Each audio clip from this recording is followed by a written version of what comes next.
ያው ከምን ጋር ላይ ያይዘው ያው በኋላም ሊነሳ የሚችል ጥያቄ ስለሆነ እንዴት አይን እንደመሰረትኩኝ ከሱ ጋር አያይዤ ላንሳው። እንደተመረኩኝ ይሄ የምሰራበት የመጀመሪያ የተቀጠርኩበት ካምፓኒ ውስጥ ኔትወርክ ኢንጂነር ነበርኩኝ። ስለዚህ ብዙ ቦታ ሄዶ ኔትወርክ የመስራት ዲዛይን የማድረግ ከዛ በኋላ ያንን ኔትወርክ የመገጣጠም እድል አጋጥሞኝ ነበር። ስለዚህ ብዙ ያው ስኪሉ ስለነበረኝ ዩኒቨርሲቲ ሞኜ እሱን ስሰራ ስለነበረ ማርኬት ላይ ኔትወርክ የሚችል ፕሮፌሽናል ባለሙያ የሚል ስም ወዲያው እንደተመረጥኩ ገና ጥሩ ስም መገንባት ጀምሬ ነበረ። ከዛ በኋላ ከዛኛው መስሪያ ቤት የኢንተርናሽናል ሰርቲፊኬሽን CCIE የሚባለውን መውሰድ ሳስብ ያ መስሪያ ቤት ፕራይቬት ካምፓኒ ስለነበረ ብዙ ወጪ ስላለው ይሄ ሰርቲፊኬሽን ወደ መንግስት መስሪያ ቤት አፕላይ አድርጌ ደሞዝ ቀንሼ የመንግስት መስሪያ ቤት ተቀጠርኩኝ።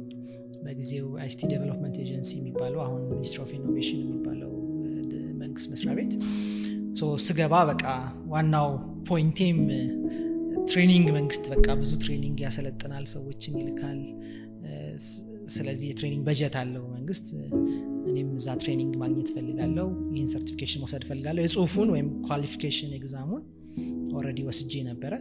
ስለዚህ ተግባር ኤግዛም ነው የሚፈልገው። ይሄ ተግባር CCIE ያው በዛው ኤሪያ ላይ ያለ ሰው በደንብ ያውቀዋል። የኢንዱስትሪው PhD የሚባል ሰርቲፊኬሽን ነው።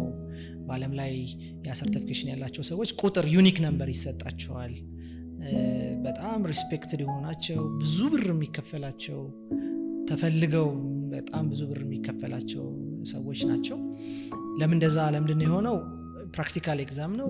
ግሎባል የሆነ ወይም ዓለም አቀፍ የሆነ ኔትወርክን መገንባት የሚያስችል ኤክስፐርት ሰርቲፊኬሽን ነው። ይሄ ሰውዬ ኤክስፐርት ነው፣ እዚህ ኤሪያ ላይ የመጨረሻው ደረጃ ደርሷል የሚል ማዕረግ የሚሰጥ ፈተና ነበርና ፈተናውም 8 ሰዓት የሚወስድ የተግባር ፈተና ነው።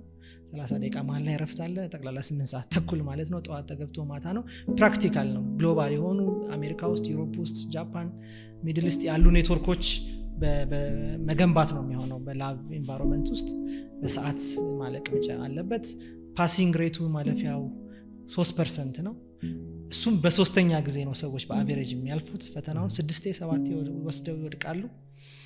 10 ዓመት ሚኒመም የስራ ልምድ ያላቸው ሰዎች ናቸው ፈተናውን እንዲወስዱ ሪኮመንድ የሚደረገው። እኔ ግን ዩኒቨርሲቲ ውስጥ በነበረኝ 2 ዓመት ኤክስፒሪየንስ ከዛ ተመርቄ በነበረኝ 1 ዓመት ኤክስፒሪየንስ ይሄን ፈተና ማለፍ አለብኝ የሚል ኮሚትመንት ለራሴ ሰጥቼ ነበር የጽሁፉን የሚወሰድኩት። ግን ብዙ ብር ነው የሚፈጀው። በዓለም ላይ 10 ቦታ ብቻ ነው ፈተናው የሚሰጠው። ይሄንን ፈተና እንግዲህ ኤክስፔንሲቭ ስለሆነ እኔም በራሴ አልችለውም። በዚህ አጋጣሚ እኔ ደሃ ልጅ ነኝ። እናትና አባቴ የመንግስት ሆቴል ውስጥ ተቀጥረው በአስተናጋጅነት ተቀጥረው እየሰሩ ነው። እኔንም ወንድሜና 2 ታናናሽ እህቶች አንድ ላይ 4 ነን ያለነው። 4ታችንም ያሳደጉን። የሚከፈለኝ ደሞዝ በዛ ሰዓት ትንሽ ነው። በመቶ ሺዎች የሚቆጠር ወጪ የሚጠይቅ ነው ይሄን ፈተና መፈተን፣ አንዴም መፈተን። ስለዚህ እዛ መንግስት መስሪያ ቤት ገባሁኝ። የትሬኒንግ በጀት ሲያዝ ጠየቅኩኝ። እንደዚህ አይነት ፈተና ኳሊፊኬሽኑን የጽሁፉን አልፍ ያለው ራሴን ያዘጋጀው ነው።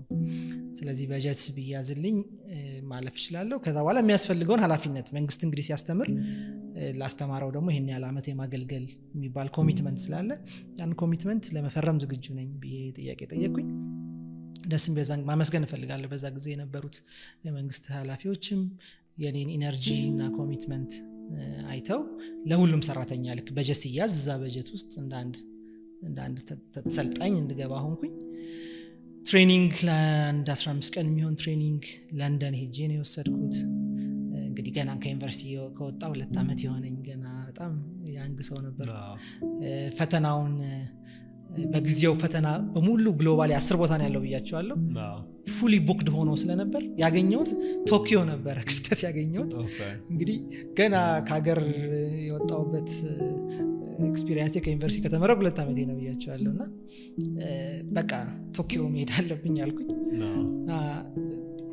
ቪዛ ሰጡኝ። ቶኪዮ ሄጄ ነው ፈተናውን የወሰድኩት እና ያኔ በእድሜ 24 ዓመቴ ነበር። በመጀመሪያው ነው ኤግዛሙን ያለፍኩት። እንግዲህ 10 ዓመት ልምድም ሳያስፈልገኝ 3ቴም ሳልወድቅ በመጀመሪያው ለኢትዮጵያ የመጀመሪያው CCI ነበርኩኝ በሰዓቱ ለአፍሪካ ውስጥ በጣም የሚቆጠር ሰው ነበረ CCI የነበረው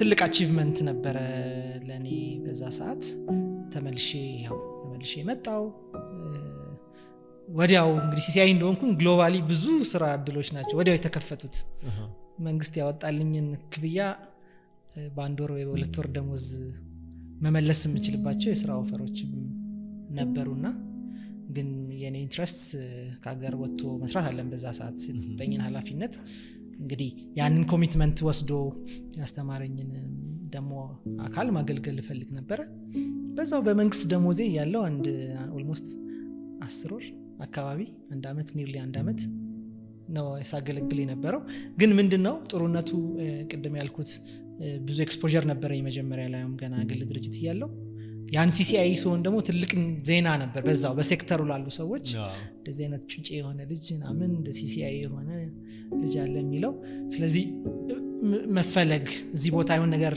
ኔትወርክ ገና ሲታሰብ እንደዚህ አይነት ሰው አለ እኮ እሱን አማክሩት ተብሎ ሰዎች የሚጠይቁኝ ሰዎች መምጣት ጀመሩ ካይንድ ኦፍ ፓርት ታይም ጆብ የሚመስል ነገር መጀመረ ግን ከዛ ከተወሰኑ 8-9 ወራት በኋላ ኢትዮ ቴሌኮም ትልቅ ሀገራዊ ኔትወርክ በጊዜው ኔክስት ጄነሬሽን ኔትወርክ የሚባል ሞባይል ያኔ ገና ይሄ እንግዲህ ሚሊኒየም ላይ ነው በኢትዮጵያ ሚሊኒየም ነው አሁን ማውራው ያኔ ሞባይል ኔትወርክ ብዙ ሞባይል ያልነበረበት ጥቂት ከቨሬጅ ያለበት ጊዜ ነበረ በአበሻ ሚሊኒየም ስለዚህ ያንን ዓለም አቀፍ አገር አቀፍ ሞባይል ኔትወርክ መስራት ሲፈልግ የኔ አይነት ስኪል ሰርቲፊኬት ያለው ሰው ነው ከጀርባ ያለውን የሞባይል ኔትወርክ ለመገንባት ኳሊፋይድ የሚሆነው ስለዚህ ኮንሰልታንት ኢንተርናሽናል ማስታወቂያ አውቶ ኮንሰልታንት ሊቀጥር ሲል ያው እንደተለመደው 10 አመት ልምድ ያለው ግሎባሊ የሰራ ምናምን የሚል ነው የስራ ማስታወቂያው ግን the good part ምን ነበረ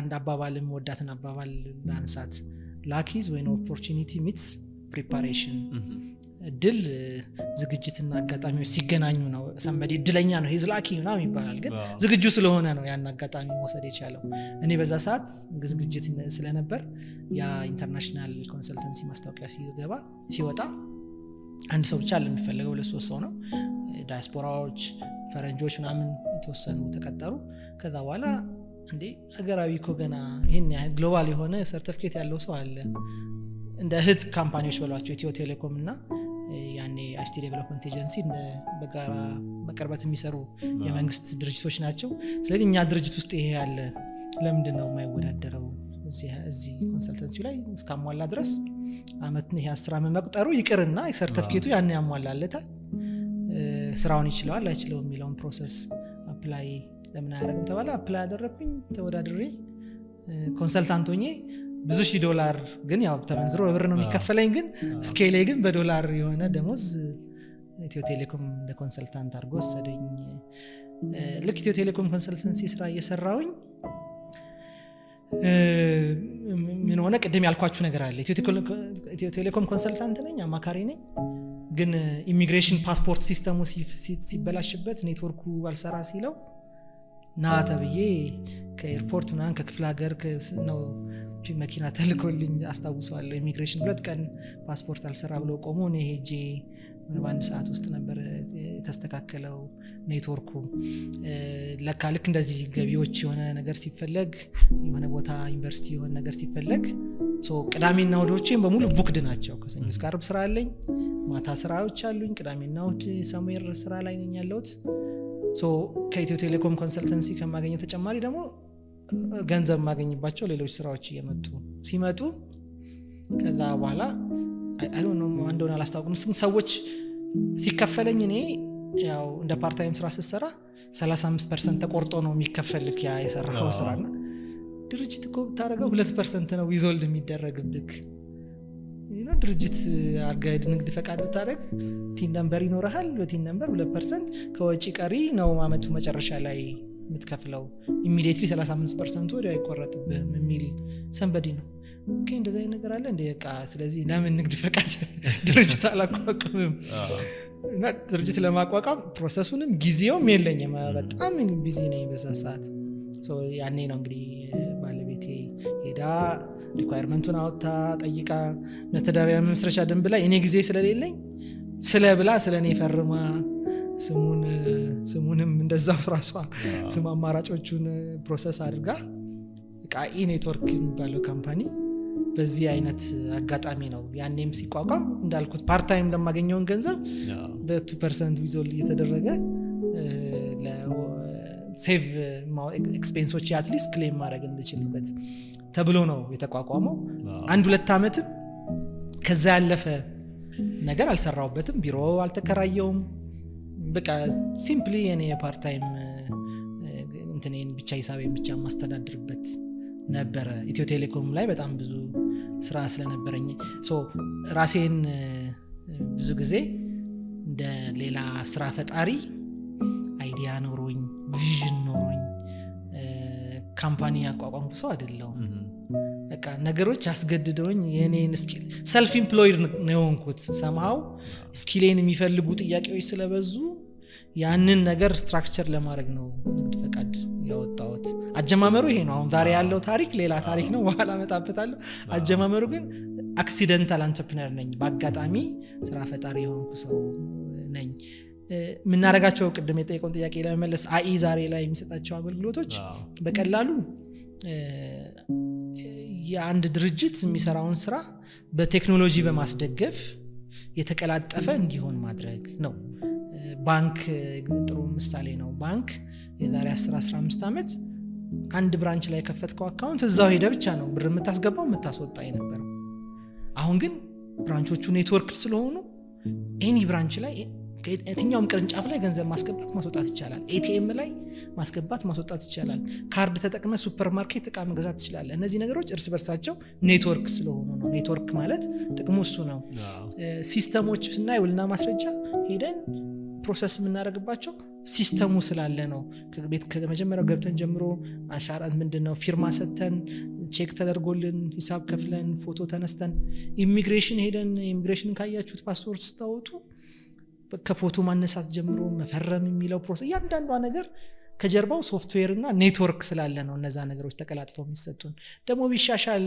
ብለን የምንመኛቸው እነዚህ ክፍለ ከተማ የመሬት አስተዳደር ነገሮች በቃ ፋይል ጠፋ የሚባለው ሲስተም ስለሌለ ነው ሲስተም ቢኖር ኖሮ ፋይሉ ዲጂታይዝድ ሆኖ ሲስተሙ ላይ ያለ ሰርች አድርጎ ማግኘት ይቻል ነበር እንደኛ አይነት እንደ አይ ኔትወርክ ያሉ ካምፓኒዎች ናቸው ከባንኩ ጀርባ ያሉት ከመንግስት ድርጅት ጀርባ ያሉት አይቲን ተጠቅሞ አውቶሜት እንዲደረግ ሲስተሙ የተቀላጠፈ እንዲሆን የሚያደርጉት የኛ አይነት ካምፓኒዎች ሃርድዌር የሚባለውን ነገር ሶፍትዌር የሚባለውን አቅርበው ከዛ ማቅረብ ብቻ አይደለም ዕቃውን መስጠት ብቻ አይደለም ዕቃውን ገጣጥመው በረም ዲዛይን አድርገውት ትክክለኛ አገጣጠም ገጥመው ለቴስት አድርገውት እንዲሰራ መጨረሻ ላይ የሚፈልገውን አውትፑት እንዲያወጣ ኢንጂነሮች ጊዜያቸውን ወስደው ዕውቀታቸውን ተጠቅመው ያ ውጤት ሲመጣ ነው ይሄ ነገር ለባንክና ለመንግስት ብቻ አይደለም ለፋብሪካ ይሆናል ለሆቴል ይሆናል ሁሉም አገልግሎቶች አይቲን ሲጠቀሙ የተቀላጠፈ ይሆናሉ ጠራ ሰርቪስ ይሰጣሉ የሚጠፋ መረጃ የለም መረጃው መቼም የዛሬ 10 አመትን ተመልሰን የምንመጣ ተቀምጦ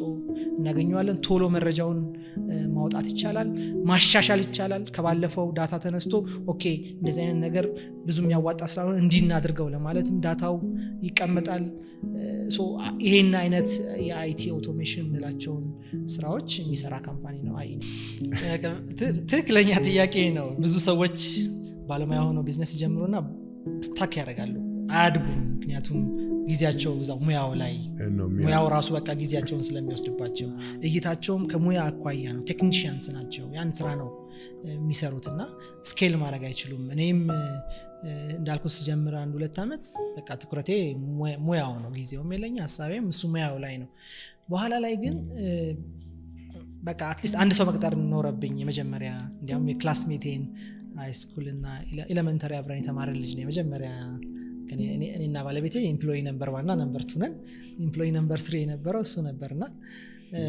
ከዛ እሱ ያው ከቤቱ ነው የሚሰራው እሱ ምናምን ግን አትሊስት እሱ ማኔጅ ማድረግ አለብኝ እኔ አትሊስት እዚህ ፕሮጀክት ላይ ሄደ ጨርስ ብየው ጨርሷለሁ በጊዜው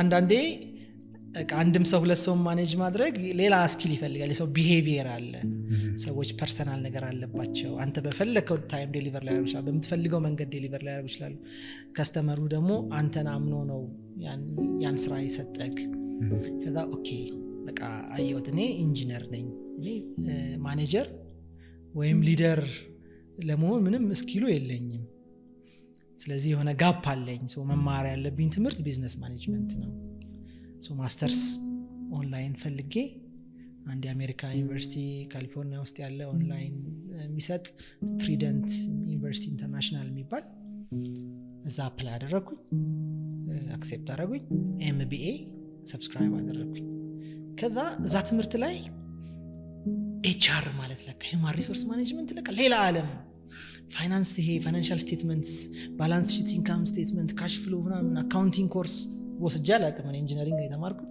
ምንም አይነት አካውንቲንግ ኮርስ ወስጄ አላውቅም በቃ የማኔጅመንት ኮርሶች አካውንቲንግ ፋይናንስ ማርኬቲንግ ኮርስ በጣም ኢንትረስቲንግ ሆኖ አገኘሁት ያው እኔ ማንበብ ስለምወድ ማገኘው ነገር አነባለሁና ከመማራቸው ኮርስ ቡኮች ባሻገር ሌሎች መጽሐፎችን ሰፕሊመንታሪዎችን እየገዛው አነባለሁ ከዛ በኋላ ያነበብኳትን ነገር 2-3 ሰራተኛም ቢኖረኝ ሄጄ ሞክራታለሁ የሆነች ነገር ሞክራለሁ ያጋጨኛል ምናምን ሰው ያኮርፋል ግን ስቲል መጽሐፉ ላይ ካለ ወይ ለምንድን ነው የማይሰራው ኩሪየስ ነኝ መጽሐፉ ላይ ከተባለ መስራት አለበት ይሄ ነገር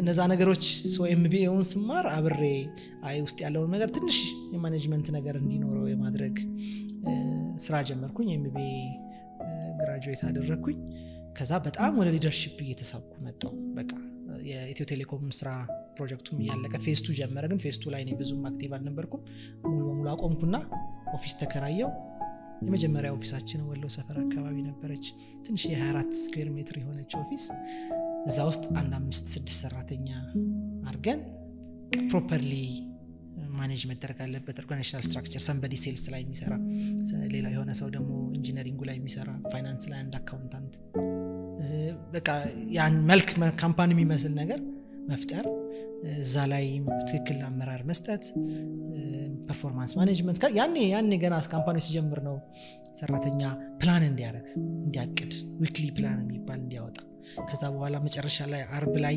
በሳምንቱ ያቀዱትን እንዴት አድርገው እንደፈጸሙ በኢሜል ሪፖርት እንዲያደርጉ እኛ አይነት ፕራክቲሶችን ወደ መጀመር ሄድኩኝ በኋላ ላይ ያንን ከኤምቢኤ ባሻገር ሃርቫርድ ቢዝነስ ስኩል የኤግዜኪቲቭ ኤዱኬሽን ፕሮግራም የአንድ ሳምንት ፕሮግራም ነው የ6 ቀን እዛው ሃርቫርድ ውስጥ ኤምአይቲ ማሳቹሴትስ ቦስተን ማሳቹሴትስ ካምፓስ ውስጥ የሃርቫርድ ካምፓስ ውስጥ ነው ትምህርቱ ከ27 ሀገር የመጡ ሰዎች ናቸው ሁሉም የካምፓኒ ሲኢኦ ቫይስ ፕሬዚዳንት ምናምኖች ናቸው የነበሩትና እሱ ደግሞ ሌላ አይ ኦፕኒንግ ኤክስፒሪየንስ ነበር በቃ ሊደርሺፕ ማለት ምን ማለት ነው ማኔጅመንት ማለት ምን ማለት ነው ኬዝ ስተዲዎች ስለነበሩ እና አማዞን እንዴት ነው እዚህ ጋር የደረሱት እና ድሮፕቦክስ ትዝ ይሉኛል ምን ወስዳቸው ኬዝ ስተዲዎች ሪል ላይፍ የሆኑ ቢዝነሶች ስታርታፕ ፌዝ ላይ ያሉ ምን ነበር የሚያጋጥማቸው ቻሌንጅ እንዴት ነበር የፈቱት የሚል ኮርስ ነበር በጣም ውድ የሆነ ኮርስ ነው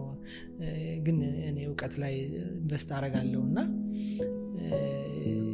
ያንን ወሰድኩኝ እንደገና በአመቱ ሌላ ሁለተኛ ሃርቫርድ ቢዝነስ ስኩል ሄድኩኝ አሁንም ስኬል ማድረግ ደግሞ ስታርታፕ ፌዝ ነበር የመጀመሪያው ኮርስ ሁለተኛው ደግሞ እንዴት ስኬል ታደርጋለህ ስታርታፕ ፌዝህን ጨረስክ ሃንድረስ እንዴት ትገባለህ 200 ሰራተኛ ከአንድ ብራንች 3-4 ብራንች እንዴት ይኖርሃል ሬቨኑ $100,000 ምናምን $1 ሚሊዮን ስትገባ እንዴት ነው ያንን የሚያሳይ ነበር ሃርቫርድ የወሰድኳቸው ኮርሶች እና ሙሉ ከኢንጂነርነት እየወጣው ሊደርሺፕ ኢንትረስት እየሰጠ እያደረገኝ ሊደርሺፕ ላይ ያሉ ኮንሴፕቶችን አፕላይ ማድረግ ትዝ ይለኛል ሃርቫርድ ቢዝነስ ስኩል መጨረሻው ቀን ላይ ለሁሉም ተማሪ ጠረጴዛችን ላይ ሁለት መጽሐፍ ልክ ክላስ እንገባ ሁለት መጽሐፍ አስቀምጠውልን አገኘንና አንዱ መጽሐፍ ታይትሉ የሚለው ትንሽ ኦፌንዲንግ ታይትል ነው ፋየር ሰምዋን ቱዴይ ነው የሚለው መጽሐፉ ታገኙታላችሁ ይሸጣል አማዞን ላይ ይሸጣል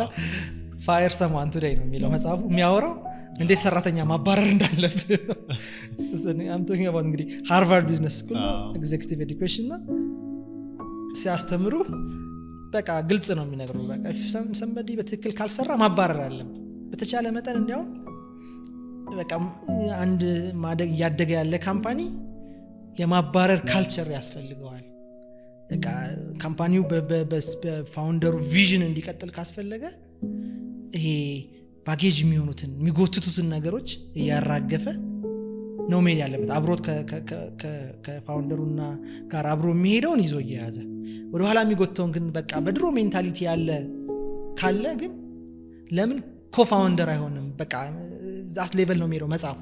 ለምን ኮፋውንደር አይሆንም? በአንተ ቪዥን እና በአንተ ፔስ የማይድልህ ከሆነ you have to fire እና እቃ እንትን ያደርጋል። ሌላ ሰው አትናገረውም እንደዚህ አይነት ነገር ግን it helps በቃ practically as a CEO as a founder early company ላይ ያለ መረር ያሉ ውሳኔዎች እንድትወስን በቃ ካምፓኒው የሆነ ቦታ መድረስ ካለበት የሆነ ነገር መቀየር ካለበት አብሮ ከቀለውጡ ጋር የሚሄደው እንዲዘት ሄዳለ። ግን የሚጎትትህንና በቃ ኮንፈርት ዞን ላይ ያለውን ቲምህን ግን ያራገፍከው ነው መሄድ ያለብህ የሚል ዳይሬክሽን የሚሰጥ ነውና እነዚህ ነገሮች መጥቻ አፕላይ ያደርጋቸዋለሁ honestly guys አንዳንድ ያው የሚዋጥለት ሰው አለ፣ የሚናደር ሰው አለ፣ የሚያኮርፍ አለ። ድሮ አብሬው ሰርቼ አሁን ዛሬ እንዲያደረገኝ ልትባል ትችላለህ። ግን እንደዛ ነው ካምፓኒ ማደግ ካለበት ይሄ መረር ያሉ ውሳኔዎችን መስጠት ያለባቸው የመጀመሪያ ፋውንደር ላይ ኮፋውንደር ላይ ያሉ ሰዎች ናቸው። ወደፊት መውሰድ ብዙ ጊዜ ስታክ የምታደርገውም እስከዛሬ አብረን መተን አሁን አይሰራም ግን እንዴት አድርጌ አክሽን ወስዳለሁ ትላለህ። የጥሩ እንዲያውም ካያችሁት የቢል ጌትስ የሆነ ዶኪመንተሪ ኔትፍሊክስ ላይ የወጣ ዶኪመንተሪ ነበርና ኤርሊ ስቴጅ ላይ የነበረውን ታሪኩን ሲያወራ ከአለን ጋር ነበረ አብረው ኮፋውንደር አድርገው የጀመሩትና ያነሳዋል። ካዜ ኮፋውንደር ቢሆንም አለን ወደ ክሬቲቭ ቢሆንም ኮዱ ላይም ቢጽፍም በኋላ ላይ ግን በቃ ኢጎ አበዛበት ስራ አይገባም ምናምንና I have to take action early stage ላይ እና በቃ ለረጅም ጊዜ ተጣልተዋል። ግን በቃ የወሰድኩት ውሳኔ ግን ራይት ዲሲዥን ነው እያለ ያስቀምጠዋል። ሶ ስታርታፕ ፌዝ ላይም ወደ ፕሮፐር ስትራክቸር እንዲመጣ እኔ ኤርሊ ፌዝ ላይ የነበረኝ ኤችአር አቋምም አፕሊኬሽንም ትንሽ ጠንከር ያለ በቃ ካምፓኒ ማደግ ካለበት መራር ውሳኔዎችን መውሰድ ያስፈልጋል። ሶ የሚለቁ ሰዎች አሉ ወዲያው ይተካሉ፣ ግን በአዲሱ ስትራክቸር እና ፕሮሰስ እንዲያልፉ ነው የሚደረጉት የነበር። ፋውንዴሽናል ሊደርሺፕ እና ማኔጅመንት ኖሌጅ ያስፈልጋል። አሁን ለምሳሌ እንደኔ አይነት ከኢንጂነሪንግ ከሌላ ፊልድ ለሚመጣ ሰው ይሄ ኤምቢኤ ጥቅሙ እሱ ነው፣ ፋውንዴሽን ይሰጣል። ያን ፋውንዴሽን ግን ኢን ዋን ኦር ዘ አዘር ዌይ ያገኘው ሰው ለምሳሌ የተወሰነ ማኔጅመንት ኮርስ አብሮ ሲማር አንድ ማይነር ማኔጅመንት የተማረ ወይም በሌላ አጋጣሚ ፋውንዴሽኑን ያገኘ ሰው ግን ሪሊ የሚጠቀመው እንደዚህ አይነት አጫጭሮች ኮርሶች ናቸው። እነዚህ በጣም የተመጠኑ ናቸው ለአንተ ሲኢኦ ኮንክ ለሲኢኦ ምን ማየት ያለበት የት ጋር ነው ያንተ ፎከስ ኤሪያ መሆን አለበት፣ ምንድነው የሚያጋጥሙ ቻሌንጆች፣ ሌሎች ሲኢኦዎች ምን አጋጠማቸው፣ እንዴት አድርገው ፈቱት የሚለውን የሚያሳዩ ስለሆኑ ኤግዜኪቲቭ ኤዱኬሽን ፕሮግራሞች አጫጭር ኮርሶች እነዛ በጣም ሃይሊ ሪኮመንድ ናቸው። ከዛ በኋላ ነው አሁን ሃርቫርድን አወራው ስታንፈርድ ሲድ የሚባል ሌላ ፕሮግራም ነበር። እሱ አሁን በቅርብ ጊዜ 2019 ላይ ነው በፈረንጆች። እሱ ደግሞ ኢንኩቤሽን አይነት ፕሮግራም ነው። ኢትስ ኖት ኦንሊ ለኔ ብቻ ሳይሆን ለኔ ማኔጅመንትም ቲም ነው። የአንድ አመት ፕሮግራም ነው። ፉል ምንድነው ትሬኒንግ አለው፣ አሳይመንት አለው። ግን እኔ ብቻ አይደለሁም ኢንጌጅ ማድረገው የኔ ማኔጅመንትንም ነው አብሬ the same ኮርስ የምንወስደው ስትራቴጂ ቢውልድ ማድረግ ነው። መጨረሻው መመረቂያ ጽሁፉ የ5 አመት እቅድ ማውጣት ነው። በቃ ኮርሱ የካምፓኒህን የ5 አመት ስትራቴጂክ ፕላን ማውጣት ነው። መጨረሻ ላይ ዲፌንድ የምታደርገው እሱ ነውና ራስ ካምፓኒ ላይ ነው ኮርሱ ራሱ።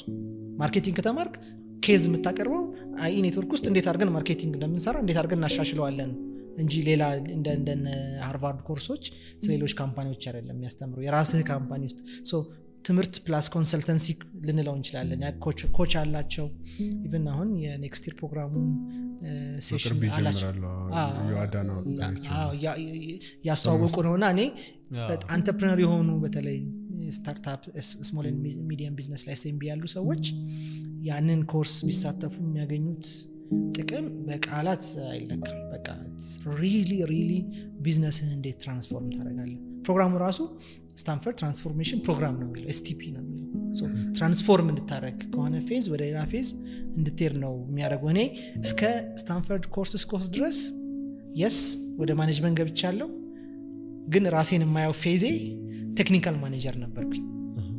የስ ማኔጅ አደርጋለሁ፣ ግን ስቲል ከቴክኒካሉ አልተላቀቅኩኝም። ሶ አሉኝ ሰራተኞች 20-30 ሰራተኛ አለኝ። ቴክኒካል ውስጥ ምገባለሁ፣ ማኔጅመንቱን ለማድረግ ሞክራለሁ። ልክ ስታንፈርድ ሲድ በኋላ I became completely leadership ሰው ሆኛለሁ ብዬ አስባለሁ። በቃ ቢግ ፒክቸሩ ላይ ሞር ስኬል አፕ ላይ የሚያተኩር ከቴክኒካል ዲቴይሎች ወጥቶ ግን this company የት ጋር መሄድ አለበት ዳይሬክሽኑን ስትራቴጂውን ሴት የሚያደርግ ሰው ሆኛለሁና እነዚህ ያንዳንዱ ትምህርቶች ኢምፓክት አላቸው። በየመሃሉ ብዙ መጽሐፍ አነባለሁ፣ ብዙ የሊደርሺፕ መጽሐፎችን አነባለሁ። እነሱ ሰልፍ ስተዲ እንዳለ ሆኖ ግን ሜጀር ቢዝነስ ላይ ለአሁን ላለውበት ደረጃ ሜጀር ኢምፓክት አላቸው ምናቸው የስታንፈርድ እና የሃርቫርድ ፕሮግራሞች ናቸው።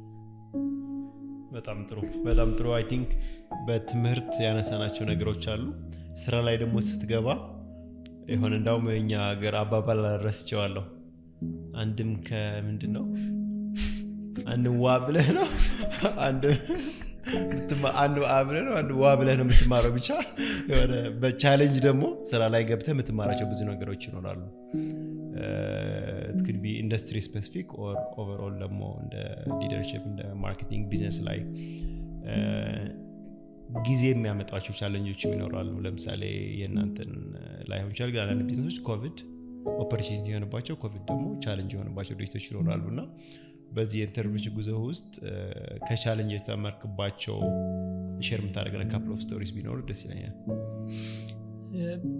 እንደ ቢዝነስ ቻሌንጅ ብዙ ምላቸውኛ ሁለት ነገሮች ናቸው። አንድ ታለንት ማኔጅመንት ላይ ያለው ቻሌንጅ ነው። ሁለተኛው ፋይናንሻል ማኔጅመንት ላይ ነው። በተለይ ፋይናንስ ፔንፉል ነው እውነት ለመናገር። እንደኔ አይነት ሰልፍ ፋይናንስድ ሆኖ ሌላ አይነት ኢንካም ሳይኖረው ቢዝነስ ለማሳደግ ለሚሞክር ሰው የኔም የስራ ዘርፉ ካፒታል ኢንቴንሲቭ ነው። አሁን ቅድም ብያቸዋለሁ አስታውሳለሁ የመጀመሪያው ፕሮጀክታችን ለአንድ መንግስት መስሪያ ቤት የሰራነው ፕሮጀክት ነውና ሰርቨሮች ስቶሬጆች ናቸው። ጨረታውን ገባንና አሸነፍን። ጨረታውን አዋርድ ደረሰን። ግን ከስተመሩ የሚከፍለን አድቫንስ ፔመንት 30% ከፍላችኋለሁ አለ። ሌላውን እቃውን ስታመጡልኝ ነው የምትከፍላቸው አለ። ላይክ የሆነ 5-10 ሚሊዮን ብር ይሆናል በዛ ጊዜና አድቫንስ ፔመንት የምከፍላችሁ ለአድቫንስ ፔመንቱ የሚያሟላ ኢኩቫለንት ጋራንቲ ስታመጡ ነው። ጋራንቲ ማለት 1 ሚሊዮን ብር አድቫንስ የምከፍላችሁ ከሆነ የ1 ሚሊዮን ብር ወይ ቤት ወይ የሆነ ነገር ከባንክ ግን ጋራንቲ ማምጣት አለባችሁ አለ። ባንክ ስቴድ ባንክ ደግሞ ጋራንቲውን የምሰጥክ ለዛም ያክል ኮላተራል ስታሲዝ ነው። በዛ አስታውሳለሁ በዛ ሰዓት ያለ እንደዚህ አይነት ንብረትም አልነበረንም። ማስያዝ የምንችለው ነገር የለም። ሶ በቃ ዋርድ አድርገን አገኝተናል። ግን ቴክኒካል ስኪሉ አለ፣ ግን እቃውን ለማምጣት የሚያስፈልገው ፋይናንስ ግን የለም። አስታውሳለሁ ብዙ ጓደኞቼ መኪና አስይዣለሁ። በዚህ አጋጣሚ ማመስገን እፈልጋለሁ። ያው ቤተሰብና ጓደኛ ያግዛሃል። የኔ ፋሚሊ ብዙም ንብረት ስላልነበራቸው የባለቤቴን ከባለቤቴ ፋሚሊም ከነሱም የሆነ ንብረት ወስደን አስይዘናል። የሆነ 3-4 ቦታ አስይዘን ከዛ ባንኩ ጋራንቲ እንሰጠን። ያን ጋራንቲ ደግሞ ስንወስድለት የድርጅቱ አድቫንስ ፔመንት ከፈለን። አድቫንስ ፔመንቱ ብቻ አይበቃም፣ ስለዚህ ሎን ያስፈልገናል እንደገና። እትወስ በጣም አስጨናቂ ጊዜ ነበር። የመጀመሪያ ፕሮጀክታችን ነው እንደ ትልቅ ፕሮጀክት። ከዛ ፊት የነበሩት እውቀት ናቸው። ቅድም ብያቸዋል። እንደዚህ ቦታ ሲስተም ስራ ሲባል የኔ እውቀት ነው የሚፈለገው፣ ጊዜ ነው የሚፈለገው፣ ገንዘብ አገኛለሁ። ይሄ ግን አክቹዋል እቃው ከውጭ ኢምፖርት ተደርጎ መምጣት አለበት። እቃውን ኢምፖርት ለማድረግ ይሄ ካሽ ያስፈልጋል። ያ በጣም አስቸጋሪ ነበርና ካሹ ተሟልቶ ከዛ እቃውን አቅርበን ስራውን ሰርተን ሲከፈለን ነው እንግዲህ እነዛን ነገሮች ሪሊዝ ያደረግነው የተበደርነው ነው የመለስነው። ልክ እንደዚህ አይነት በጣም ብዙ አጋጣሚዎች ነበሩ። ካምፓኒው አብሮ ሲያድግ አብሮ ፋይናንሻል ሪኳየርመንት ፍላጎቱ ያድጋል። ግን የሚኖሩ ኮላተራል ምን የሆነች አሁን ከሆነ ጊዜ በኋላ የሆነ የኔ ቤት ወይ የኔ መኪና ሊኖር ይችላል። ያቺ የኔ ቤትና መኪና ዋጋ ግን ፕሮጀክቱ ከሚፈልገው አኳያ ደግሞ አትመጣጠን። ስቲል ሌላ ቦታ መሄድ ይጠበቅብሃል። የሚያግዝህ ባንክ የለም። ኮላተራል ካላሟላ አላሟላህም ነው በቃ። ኮላተራሉን ኢኩቫለንት ነው የሚሰጥክ ይልሃል። አንድ ሁለት ያብረህ ስትሰራ ኦኬ 10% 20% ከኮላተሩ በላይ ትረስት አድርጌ እጨምርልሃለሁ ይልሃል። ግን ስቲል በጣም ሩቅ ነው ከምትፈልገው አኳያ። ሰራተኛ ሲበዛ ደሞዝ መክፈል አለብህ። ስራውን ሰርተክ ብር ለመክፈል ለምንህ ነው ወራት ሊወስድ ይችላል። ስራው አልቆም እንግዲህ ተበድረህ ተማሙተህ ስራውን ጨርሻለሁ ክፈሉኝ ስትላቸው ደግሞ የሚወስደው ጊዜ እዚህ ግን ደሞዝ ደርሷል ደሞዝ መክፈል አለብክ ቤት ኪራይ ዴሊ ነው ሰበሰበው ከስንት ወራት በኋላ ቤት ኪራይ ደርሷል መክፈል አለብክ ለሰፕላየር መክፈል አለብክ ለሰፕላየር መክፈል is painful ነው በቃ ፋይናንሻል ስትራግሉ በጣም ፔንፉል ነው አሁን ስቲል ያ ፔን አልቆመም ስኬሉ ጨምሯል እንጂ ስቲል አለ በቃ ላስት መንስ ደሞዝ ለመክፈል we had to struggle ዳሬ ላይም ሆነን ነው ማለት ነው ሰራተኛው በስቷል ወራዊ ወጪ በጣም ብዙ ሚሊዮን ነው ደሞዝ ራሱ በየወሩ ያለው ክፍያ እኮ ተከፋይ አሁን እኛ እንግዲህ ዳሬ ላይ ሆነን 25 ፕሮጀክት አክቲቭ ፕሮጀክት አለን ዛሬ ላይ 25 ፕሮጀክት ግማሹ ባንክ ነው ግማሹ ዩኒቨርሲቲ ነው ግማሹ የመንግስት ድርጅት ነው አንዳንዱ ጋር ጨርሰን ክፍያ ጠይቀን ወይ ሃፍ ማይልስቶን ዴሊቨር አድርገን ክፍያ ጠይቅንባቸው ብዙ ሚሊዮን ተሰብሳቢ ገንዘብ አለን ደሞዝ ልንከፍል ሲል ግን ካሽ ባላንሳችን አይሞላም ለደሞዝ ሶ ይሄ ምንድነው ፋይናንሻል ሴክተሩ የኛ ሀገር ፋይናንሻል ሴክተር ሰፖርት የሚያደርግበት መንገድ ጤነኛ አይደለም አሁን የውጭ ባንኮች ሀገር ውስጥ ሊገቡ ነው ሲባል yes ካሉት ሰዎች አንዱ ነኝ በቃ የኛ ባንኮች በቃ አፍነው ይዘውታል ይሄ አላገዙትም ፕራይቬት ሴክተሩን ወይ ካበደሩም ለተወሰኑ ጥቂት ሀብታሞች ነው የሚያበድሩት ይሄ ያደገላለው ለስታርታፑ ለኤስኤምቢ ስሞል ኤንድ ሚዲየም ቢዝነስ ላለው በቃ ሰፈር እያደረገ ነው እኔ ዛሬ ላይ አመታዊ ገቢያችን ምናምን ከ300 ሚሊዮን ብር አልፏል ምናምን 200 ሰራተኛ አለኝ ምናምን ላለው ግን ፋይናንሻሊ ግን ስቲል ስትራግል እያረኩኝ ነው ምክንያቱም ፋይናንሻል ሴክተሩ ስቲል ያቺን ፎርሙላ ይፈልጋል ኮላተራል አንተ እንደዚህ አርግ ለዛ ብር አልሰጥም ብሎ ያስጨነቀ ነውና እኔ መሀል ላይ ያገዙንም ባንኮች ማመስገን እፈልጋለሁ ትረስት አድርገው በተለይ ጋራንቲ ሰርቪስ ላይ እንደ ብርሃን ባንክ መጀመሪያ አርሊ ፌዝ ላይ ያግዞናል እናት ባንክ እስካሁን ድረስ እኛ በጣም ቬሪ ክሎዝ ፓርትነራችን ነው እናት ባንክ ስሞል ባንክ ነው ግን የኛን ኤፈርት አይቶ ካሽ እንኳን ባይሰጠን ኮላተራል ሰፖርት ምንድነው ጋራንቲ የሚባሉትን ነገሮች ሰርቪስ ያረጋናል አንድ ዲፎልት አድርገን አናቅምኛ ሁሌ ፐርፎርም እናደርጋለን ይሄ ሌላው ዓለም ይሄ ተለምነህ ነው ተበደረኝ የምትባለው እንደዚህ ፐርፎርም የሚያደርግ ካምፓኒ ቴክ መኒ ነው የሚባለው ክሬዲት ውሰድ ነው የሚባለው አንዲ መለመነ ሁሉ አይተበቅብህም እኛ ጋር ኮንትራክት ይዘክ ፐርፎርም ማድረግ የምትችለው ኮንትራክት ይዘህ ብር ሊኖርህ እኮ አይገባም ነበር ኮንትራክቱ ራሱ ኮላተራል ሊሆንክ ይገባ ነበርና እኔ ፋይናንሻሊ ላይ ያለው ቻሌንጅ ቢዮንድ ወርድስ ነው በቃ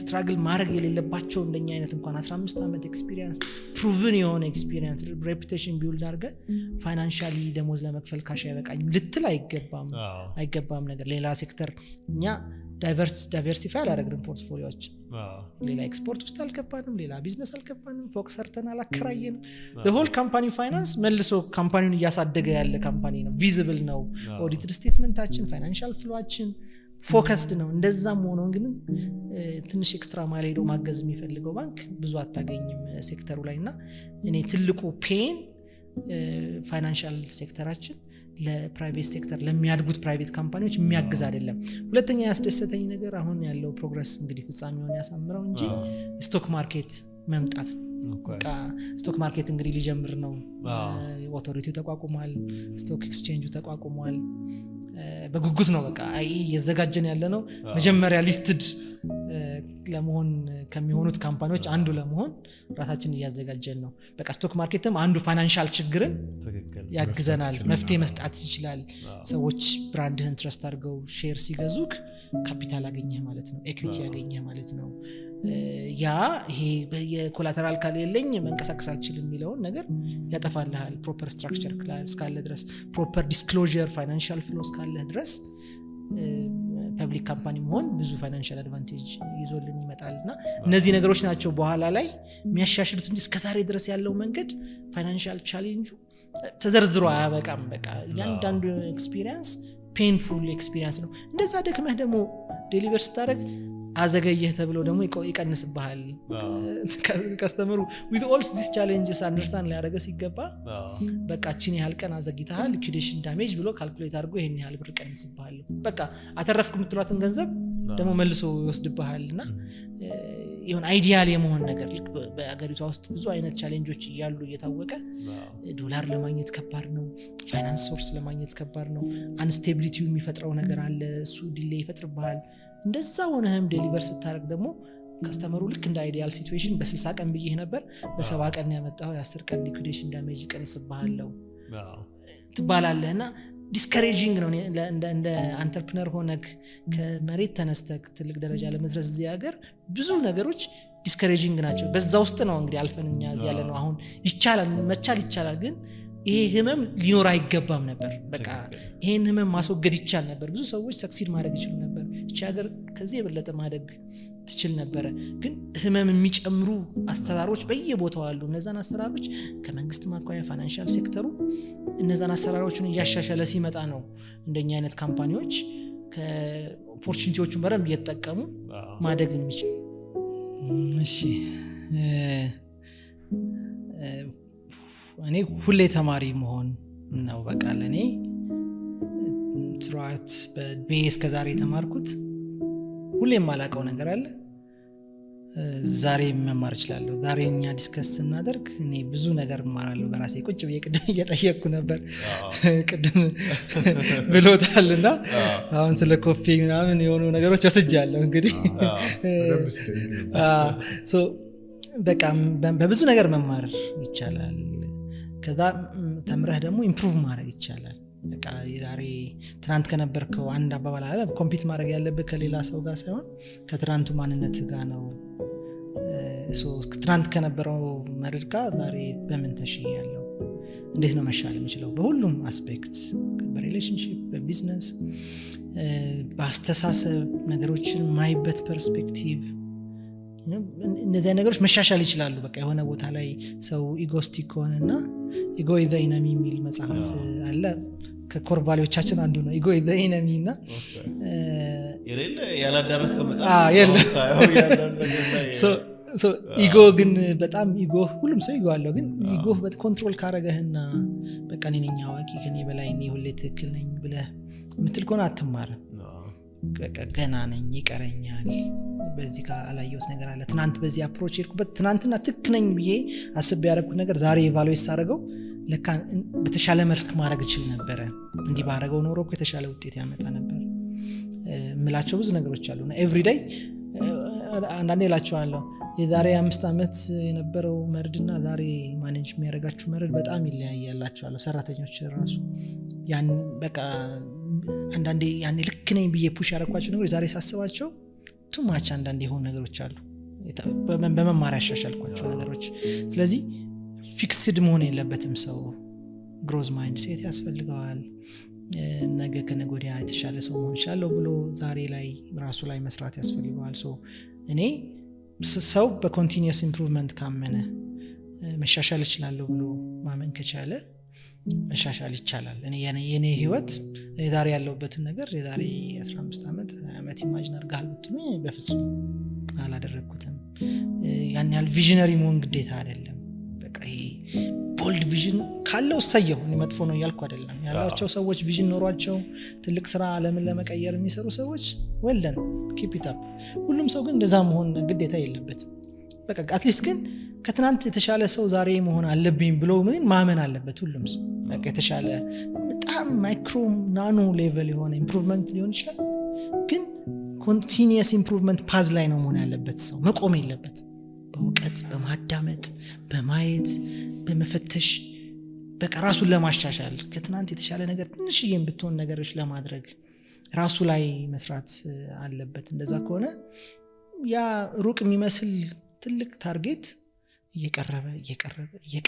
እየቀለለ እናገኘዋለን እኛ ስንሻሻል ነገሮች ቀላል ይሆኑ እየቀለሉ እናገኛቸዋለን እና ለራሳችን ይገርመናል ደርሰንበት ስናይ ታት ኢዚ ነበር እንደ የምንላቸው ነገሮች አሉና ያ ግን ኮንቲኒየስሊ ኢምፕሩቭ እያደረግን ስለሆነ ያለንበት ቦታ ብንቆም ኖሮ አንደርስባቸውም እነዛን ነገሮች ለኔ በቃ ሁሌ በኮንቲኒየስ ኢምፕሩቭመንት ጆርኒ ላይ ነው ያለሁት ሌላውም ሰው በዛ ውስጥ ከሆነ መድረስ የምንፈልግበት ቦታ ከዛም አልፈን መሄድ እንችላለን